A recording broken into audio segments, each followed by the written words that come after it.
Kita punya trauma, entah itu fiktif, entah nyata, entah apalah. Kita punya trauma kasus Siti Jenar. Orang yang mendalami la ilaha illallah secara intensif, ya, entah itu disebut kalimat sodo, bosuluk, boseloko, mbah kono pokoknya. Orang yang memahami la ilaha illallah secara intensif, itu pasti menuju ilmu hakikat.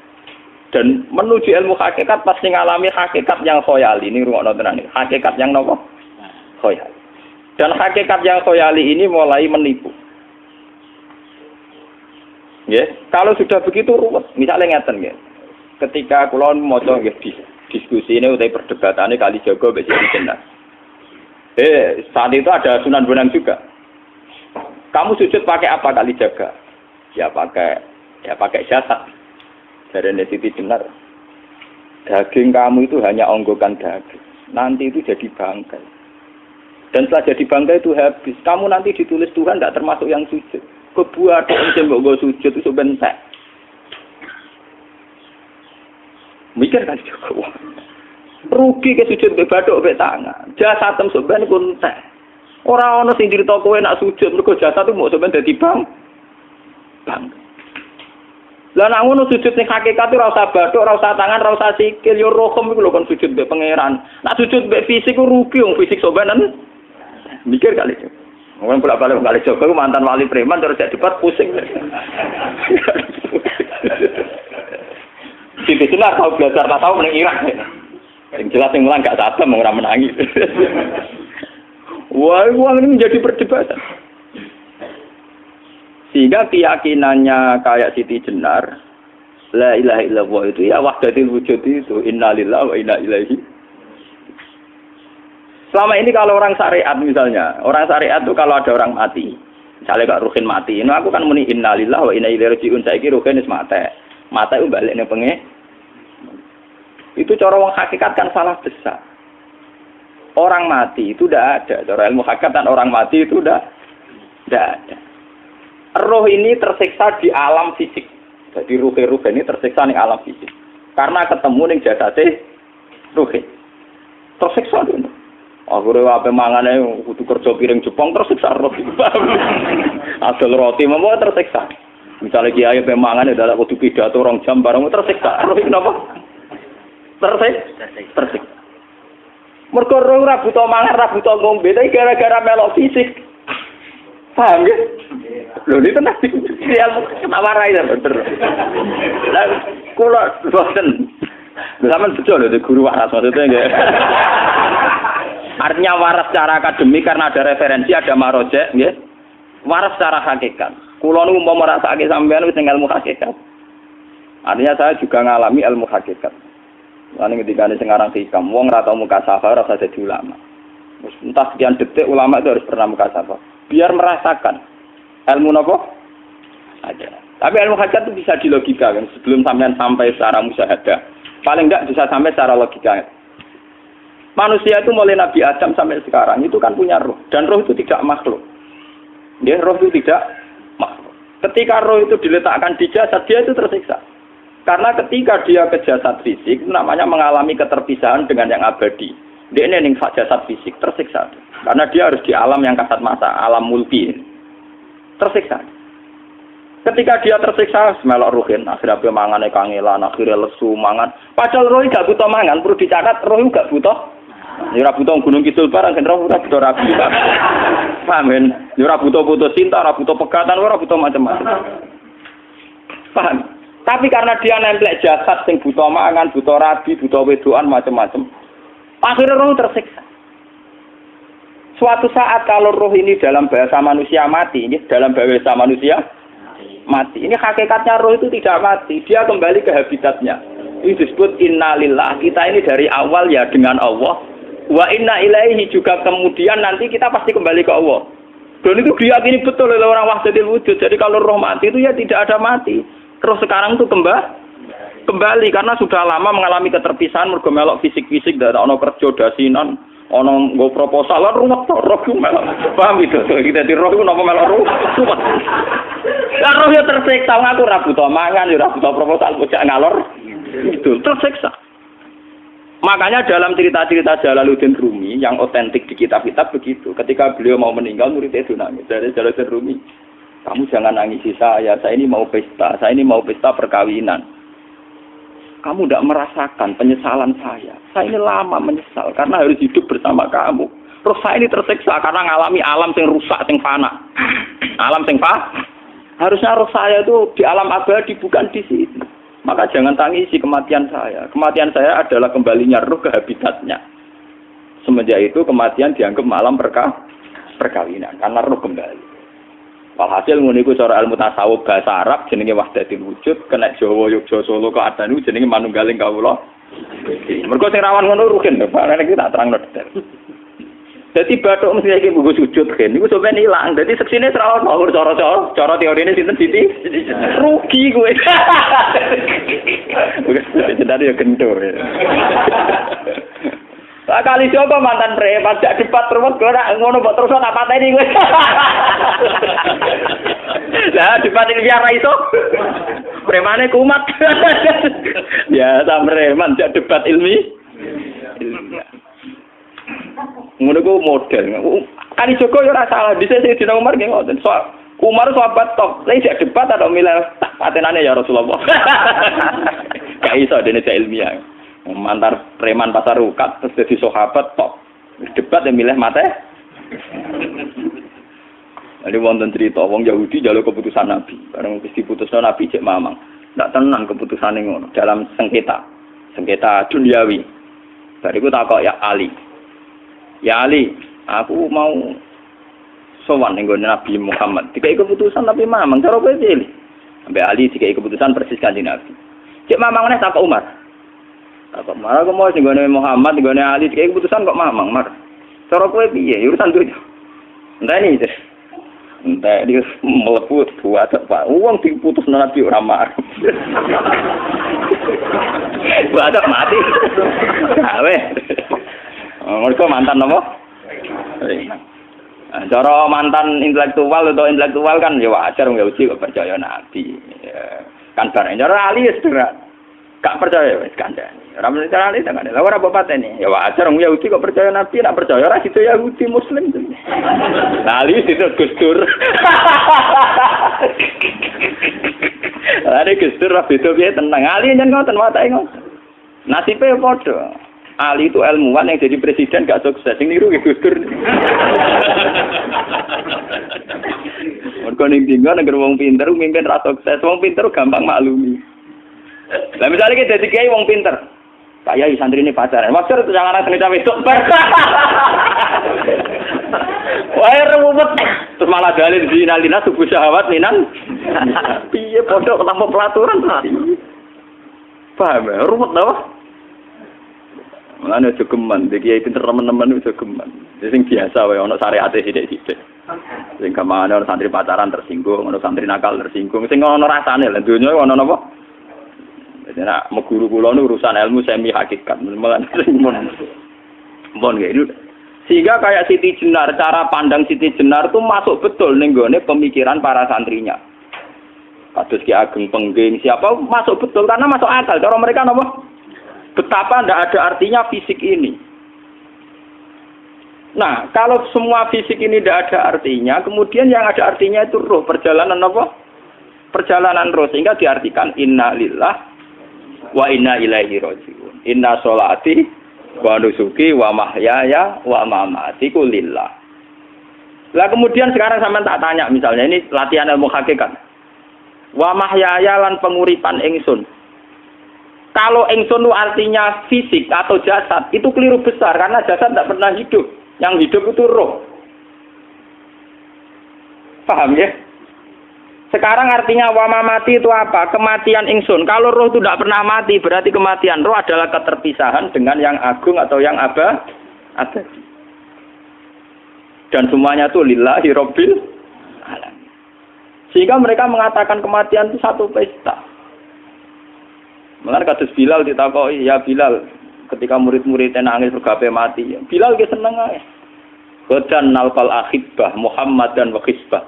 Ya anak mati malah seneng loh ketemu kekasihku.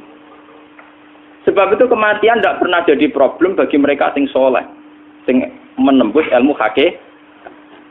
Paham? Tapi ilmu hakikat kayak ini itu yang diyakini Siti Jenar, diyakini Jalaluddin Rumi, diyakini para wali-wali wahdatul wujud. Dulu Syekh Husain Sinten Al-Halal. Itu kemudian melahirkan prahara syariat. Prahara apa? Syariat. Sebab itu Wali Songo, oke Siti Jenar benar dalam filosofinya, tapi harus dibunuh. Karena menjadi prahara syariat. Sama dengan yang dikatakan Nabi itu benar, tapi menjadi prahara syariat. Akhirnya disomasi oleh Umar radhiyallahu anhu. Jadi sebetulnya sama, pola-pola ceritanya sama. Intinya sebuah ilmu hakikat harus dikawal napa? Syariat. Nggih kula bolak-balik, contoh paling gampang wit pisang. Wong nak mangan gedang kulitnya tetap dibuang. Tapi umpama gedang dari awal ora usah kulit, ra sido dadi gedang. Paham nggih? Meskipun kon ape dipangan ya dibuang. Tapi kita tidak bisa membayangkan pisang dari awal tanpa napa? Mbah kekeringan, mbah bosok, mbah ora sido dadi napa? Pisang. Terus pentingnya syariat lagi begini, malah penting ngaji wali-wali syariat yang pinter kabeh Sunan Kudus, kabeh Sunan Bonang. Andai kan tidak ada syariat itu dunia pun mesti rusak. Contoh paling gampang masalah pornografi, porno aksi. Jadi jenengan aja omongi ngono ibu ngakak-ngakak deh. Dari pangeran wis pirsa, kowe nek klambi pangeran ora tentara ya ora usah klambenan. Wong ora ana gunane. Kalau yang paling penting itu nazarullah, kenapa kowe klambenan barang, wong kowe klambenan ora pangeran tetep pirsa. Nyatane si Jenar nak mulang nggih coba klambenan lah intine napa? Dinya ada nabi Sunan pun. Nah, aku percaya kabeh nazarullah, ora usah napa? Klambenan. Tetapi teori ora usah klambenan iki dienggo tenan. Mulane nek pas do wiridan aliran sesat, ciri utama. Kira klambenan tenan. Lah ruwet to. Lho iki tenan iki cerita. Iki pentingnya ngaji nggih. Ben sampean ngerti variasi riwayat, kemudian kita orang syariat harus kayak apa, kemudian kenapa menjadi aliran wahdatil wujud. Lah terus kita ini ya, kita ini kan orang syariat. Memang kalau manung syariat itu akeh kok sampean-sampean siji mesti ra kramat. Modele ora ada duwe bingung, ruwet. Urip wong syariat lho apa? Dineng bojo wedi, dineng tangga wedi, pengaruhe menurun. Pancen orang syariat itu banyak kriminal tauhidnya itu memang jelas. Melane kiai-kiai peken nak ketemu kiai-kiai sing setengah jadah wedi mergo iso nebak atine. Ndekne meriang nang. Sing kiai ora tau salat keramat padahal ngambungan wong. Sumudina salat 4 waktu kok ora tau keramat. Wong ape buah utang tanggane iku keramat apane? Sing kono ngawur-ngawur sowan pirang. Meriang oleh syariat ngadepi wong hakikat napa? Mulane jogeman ge dadi wong syariat sing ngene iku bahaya. Nah kula mboten ngarah. Sampai dadi wong syariat sing ora keramat. Bahaya sekali itu bagi perjalanan agama. Kalau sering ketemu kiai-kiai yang terkenal keramat di juaduk tiang-tiang hakikat. Ditantang kanca-kanca kok wani, nah tantang aku tetep rawani kok. Mikir deh. Karena orang yang sama-sama ke jalur hakikat tetap punya alamat, tetap wonten simahum fi wujuhi min atharis sujud. Cara pandangnya mesti sama. Kalau nanti ketemu murid, ya artinya yang ikut aliran Siti Jenar, dia ada sholat, ada apa, hidup di satu tempat gitu. Padahal dia bisa baca ihya. Dulu pernah mondok di Mekah, pernah di Irak. Itu ya meresahkan para kiai. Kemudian sebagian mereka minta saya suruh ketemu. Ya walhasil kalau ketemu pertama ya. Jenengan Gus Ba. Tapi zaman Rasulullah itu pernah arani muka sapa. Nggih biasa mawon. Kula ora usah kenal jenengan nggih kenal. Dadi kula biasa mawon. Lalu pernah ngajari ajaran saya Gus ning donya tak enteni mau turun ngenteni mati ngono Gus kok repot. Ijaban kula terus enak. Sampai sare wong hakikat wong ngenteni mati bareng. Ya mati yo saiki iku. Ora usah ngenteni saiki padha-padha wis napa? Wis mati. Ya saiki wis padha-padha wis urip. Wis padha kabeh. Nah cara ilmu hakikat kan terus sama semua. Napa? Sama semua. Tadi makanya itu tadi. Kalau baleni malagi, logika hakikat itu begitu ya. Roh itu ditiupkan oleh Tuhan ke kita. Kemudian roh karena ikut alam fisik, alam jasad, roh ngalami yang kita alami. Ya. Ketika roh ngalami yang kita alami, dia tersiksa. Nah, ketika roh sudah terpisah dari jasad yang mengekang, yang memenjara ini, dia senang terus kembali ke Tuhan. Ini disebut inna lillahi wa inna ilaihi. Lah jasad ini kemudian menurut ilmu hakikat nggak ada gunanya sama sekali total. Hilang di telan tanah.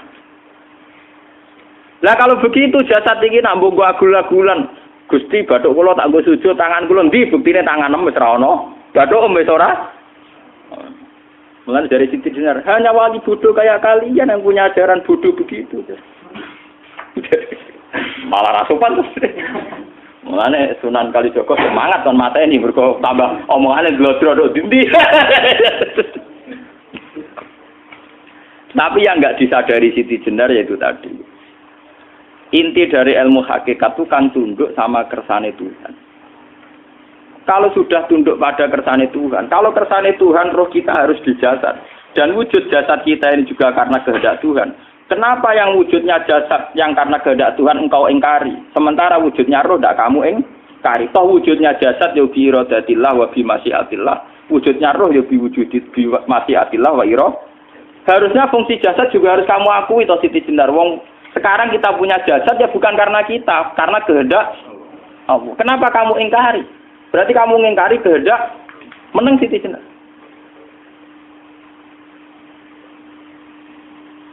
Makanya hakikat yang pertama Semi itu pasti khayal. Lah Siti Jenar itu hakikatnya baru yang sampai khayal itu. Sehingga dia tersesat. Sebetulnya kalau sudah hakikat beneran itu tidak perlu khayal begitu. Artinya tidak perlu khayal jasad kita sing senajan ora ana gunane ini. Tetap piye wae wujudnya karena kehendak Allah. Juga kita harus terima. Apapun kekurangannya, apapun kenaifannya, ironisnya harus kita terima. Ini sebagai bentuk penerimaan kita pada masyiatil. Begitu juga keadaan roh kita sebagai penerimaan atas masyiatil. Meskipun ada teori-teori roh yang lebih valid. Lebih valid misalnya begini.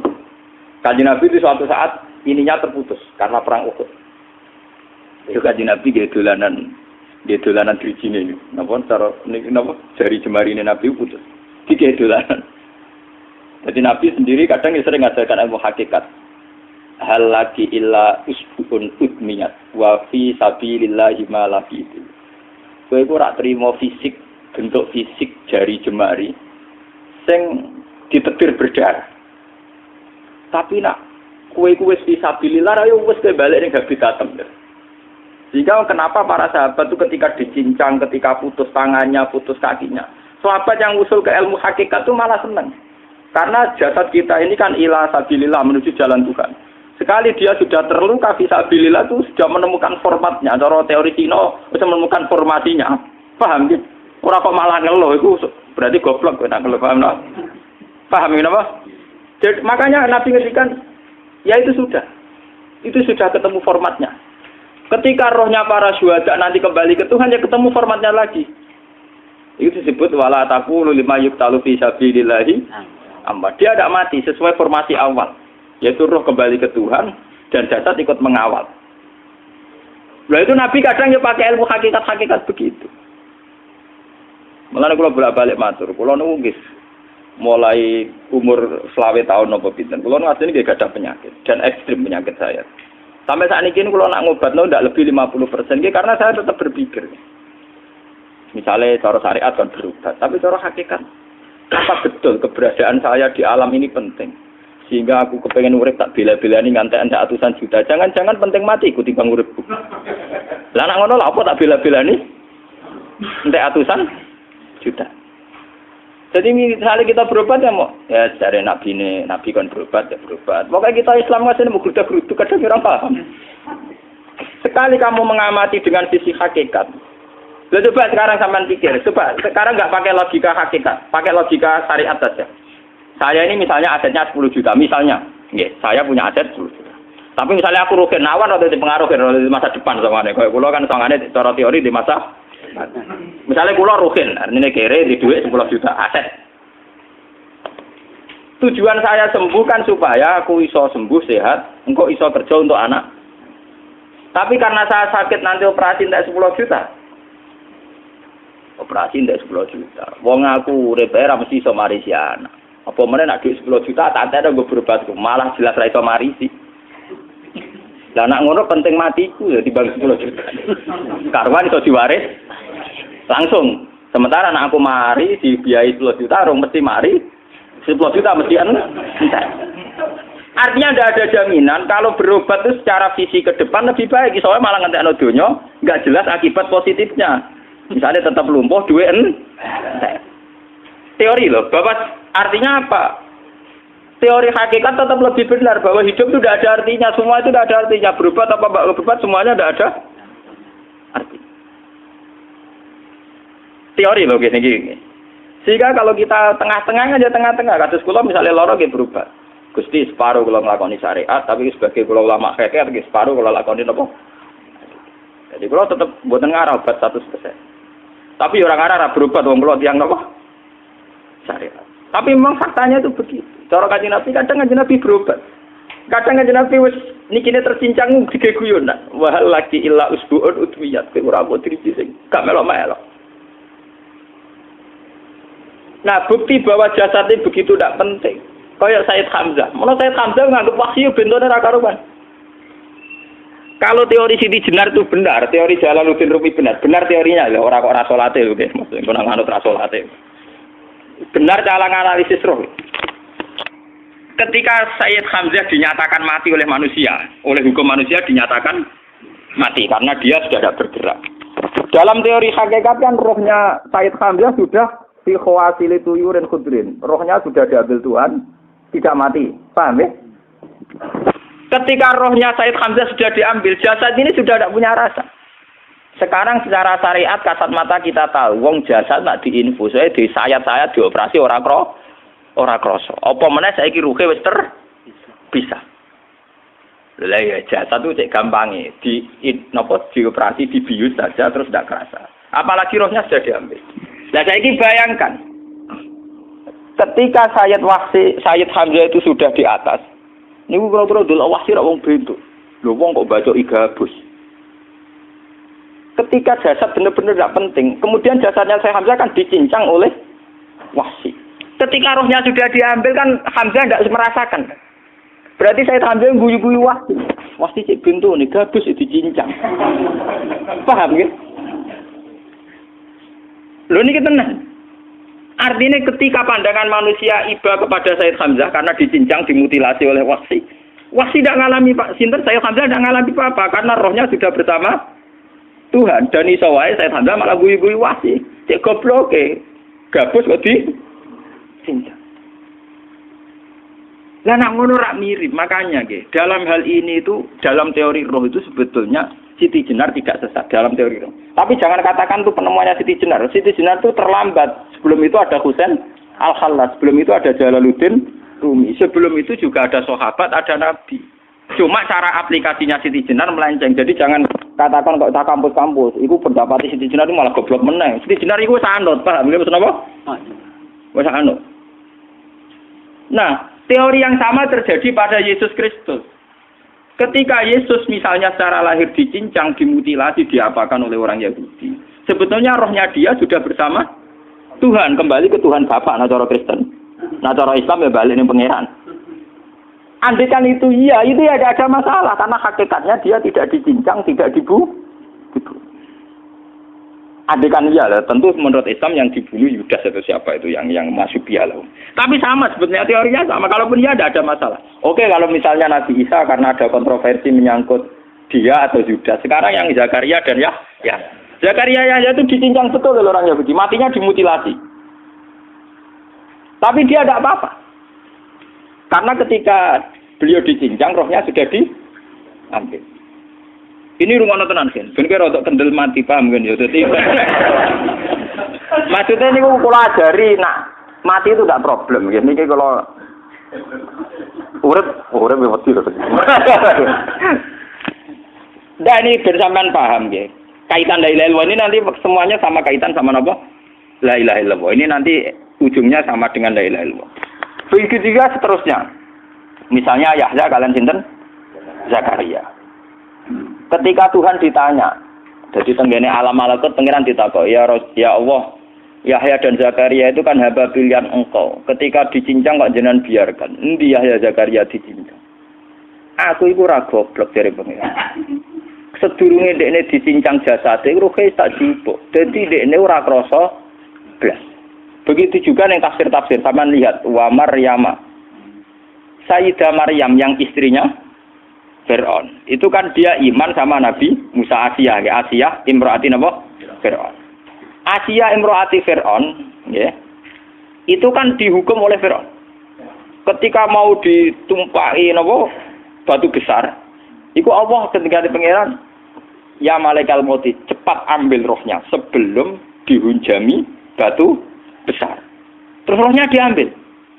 Sebab itu dalam hukum Tuhan, Tuhan itu tidak merasa bahwa Tuhan membiarkan Asiyah, membiarkan Hamzah, membiarkan Yahya, membiarkan Zakaria. Dalam hukum Tuhan, semua orang ini roh-roh terhormat. Akhirnya nak anggo teori iki sing nyincang malah goblok, wong gabus goblok cincang ngono lho. Nak anggo teori iki malah berbalik, sing goblok sing nyincang.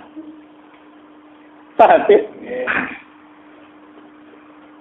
Yo ora kok sesuai sampean kiaskan saja. Wong dibius wae disayat-sayat gak krasa.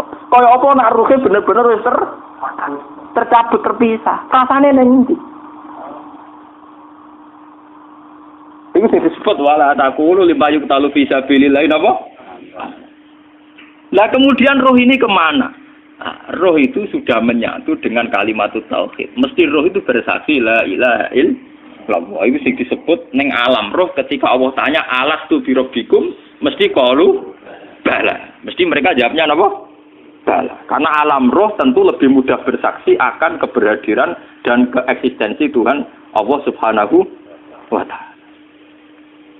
Paham ya, ini zaman penting. Nah, ketika kalimat tauhid sudah menyatu kayak begini, itu mesti kalimat tauhid sing mesti langsung untuk swarga. Itu dimaksud Nabi mustaiqinan biha qalbu mukhlishon biha qalbu. Ati itu qalbu kan nggak bisa kamu artikan jantung atau liver kayak teori modern sekarang. Misalnya qalbun itu apa? Jadi kiai qalbun itu jantung. Nak ngono beda mek liver. Lah nak liver apa kabidun niku akal-akalan aja padha ora paham. Bahasa kolbun, fikrun, aklun itu sesuatu yang misteri. Roh ini kemudian dengan kalimat tauhid sudah menyatu disebut mukhlishon biha kolbu. Ada tingkat kemurnian hubungan roh dengan kalimat tauhid. Lah kalau begitu pasti dakhalal jannah. Karena tidak mungkin kalimat tauhid kok di neraka. Lah ini ngomong masalah-masalah hakikat. Wong sing gak tahu petualangan hakikat, momene sing sering bingung bakas duit, bayar kredit, utang jatuh tempo, ora usah melok mikir, utek wis entek go mikir duit.